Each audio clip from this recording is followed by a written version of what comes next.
Hello. If somebody were to ask you, who are you, how would you answer this question?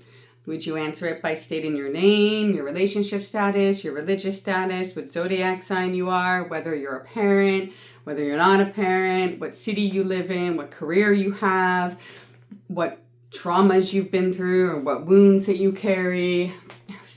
These are the things that people automatically think of when they're like, well, who am I? And these things are not who you are. These experiences or these labels may be stuff that is in your life, but they're not actually who you are at your core. And so oftentimes society makes us take on labels. They make us take on roles, and labels and roles have both good and bad energies associated to them.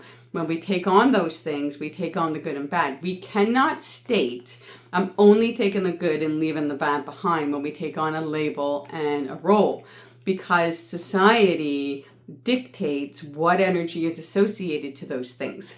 So for example, religion. Let's just look at religion. Every religion on the planet has actually done some sort of atrocities throughout human civilization. When you take on a religious label, you take on the good and the bad energetically.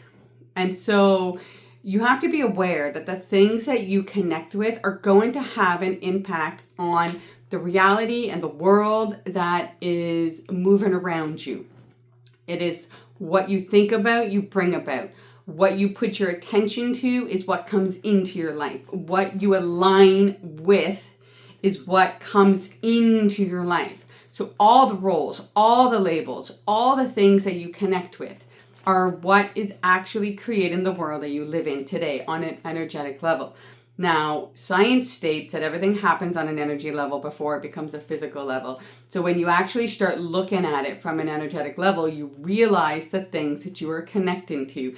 And that is when you actually start to redefine who you are. I wanted to do a quick little video on this just to get you thinking about, what do you actually want to be aligned with? What do you want to be connected with? What do you want to allow into your world? And if you don't want to connect with those things, then don't carry a label that you don't want to carry. Don't carry a role that you never signed up to actually carry. So as always, I'm hoping that you are having a fantastic day, and I look forward to speaking with you soon.